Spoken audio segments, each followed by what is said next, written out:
It is the provincial government's job to make sure that standards are in place and that those standards are met, so that Saskatchewan patients can count on the health care that they need, no matter where we live here in the province of Saskatchewan. This government has made no progress on the Premier's ER wait time promise. Waits for specialists have gotten much worse. The average wait is about 11 months now, in spite of the Premier's promise of 1-week waits for everyone. And even surgical wait times are getting worse again because the government cut fundings for surgeries. But despite all of that, the Sask Party has increased salaries for senior health executives. Talk about misplaced priorities. Yep. So, to the Health Minister, when ER waits are horrible, specialist waits are getting worse, and surgical waits are growing again, why are health executives getting massive wage increases? This government is selling Saskatchewan people out, leaving them to pick up the tab. Hospital laundry has been contracted out to an Alberta corporation, food in correctional centres to a UK catering company, the smart meter project to North Carolina, Pennsylvania and Texas, the Sask Hospital to a UK corporation, the Regina bypass to a European corporation, including snow plowing, if you can imagine, and the maintenance for P3 schools will be done by a corporation from Wisconsin. Senator Joe Manchin of West Virginia is one of the senators that the Premier has met with personally, thanks to his $3 million American lobbyist that we're all paying for. Well, this senator is not too happy to find out what's really going on at Boundary Dam. He says that the glowing performance results touted by this government are, quote, nothing more than marketing spin and hyperbole, with the true results reflecting a very troubled project, end quote. Mr. Speaker, I understand why the Premier might be a little hot and bothered about this line of questioning, Mr. Speaker, because he's been going all over the world telling a story that doesn't match up with the reality, Mr. Speaker. Telling a story that doesn't match up with the leaked documents from SAS Power. We have learned during this fall session that we just can't trust what the Premier is saying. At the start of this session, we all believed that the $1.5 billion carbon capture project was exceeding expectations. Why did we think that? Well, because the Premier told us it was true, even though it wasn't.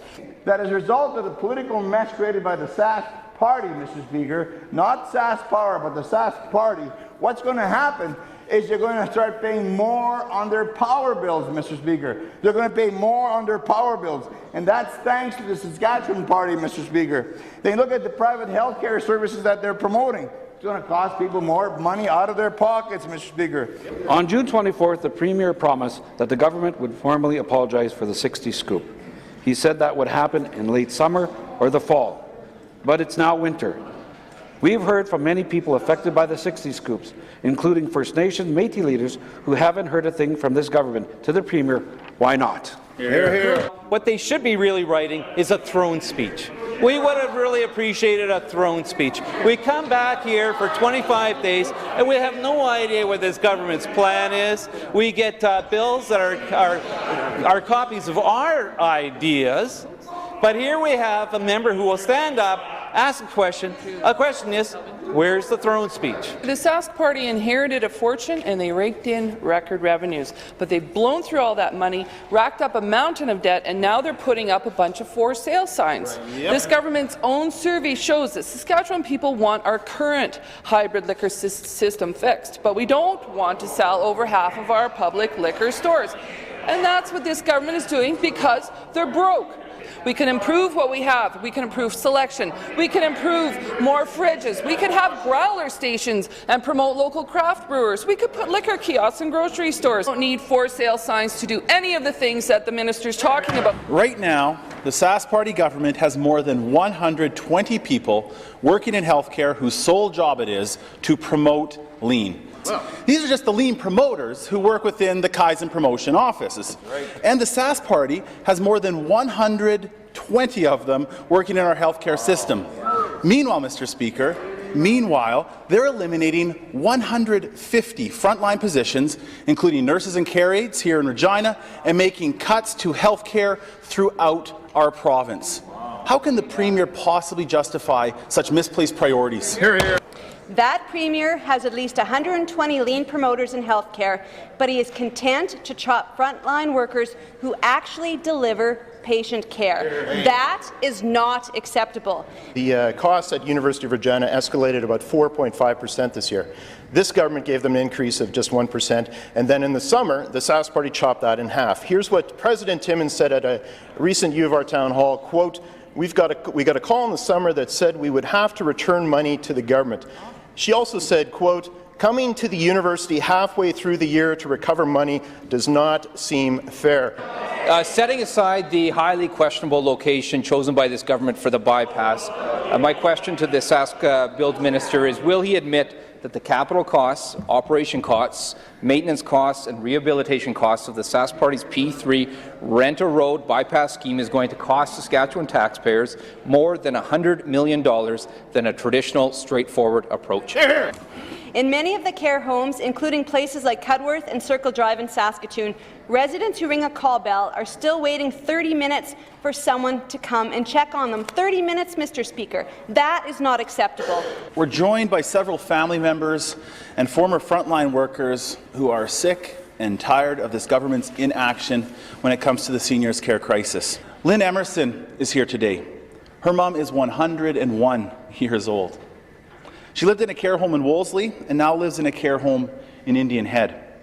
Lynn says most of the workers are incredibly caring and do their absolute best, but the staffing levels are horribly inadequate in both homes. And the quality of care for seniors like her 101-year-old mother, is not acceptable. Do you know what she was told? She was told that complaining could get her in hot water because of the Health Information Protection Act, HIPAA. She was essentially threatened with a $50,000 fine or a year in jail if she spoke out about her own mother's care and if she helped other residents raise concerns that they were seeing. Mr. Speaker, this government's changed. Once upon a time, Mr. Speaker, when families came to the legislature, I'm thinking right after 07, I think maybe they would have listened. You wouldn't have seen these types of excuses being made. The Finance Minister hasn't been forthright about the cuts and clawbacks that he's presiding over, all while spending wastefully on their misplaced priorities. They've blown through unprecedented revenues, drained the rainy day fund, launched us into deficit, and racked up billions of new debt. And now they're cutting and clawing money back on things that matter, all while spending wildly on their misplaced priorities and refusing to be transparent, Mr. Speaker. And so here's the poem. Due diligence. They didn't do their due diligence. They didn't do it. And now they rue it. And how they will rue not doing it. With vigilance, when they had the chance, they talked the talk, but didn't dance the dance. You know, little Caden is 4 years old. He suffered a brain injury and paralysis due to a medical error. And his doctors say that he desperately needs to go to Denver for treatment. This is what Caden's mom says. She says, quote, we feel neglected and dismissed as we continue to wait for a decision. You know, the original application went in over 6 months ago, Mr. Speaker. They just messaged they've heard nothing. They've heard nothing. So I'm sure the Premier's bluster is cold comfort to Caden's mom. And they hide behind red tape. They hide behind red tape. Once upon a time, the Premier would not have done that, Mr. Speaker. He would have acted and he would have fixed this and he would have seen the decency and the common sense to do so. My question to the Premier, what does he have to say to Caden's mom? I recognize the Minister of Health.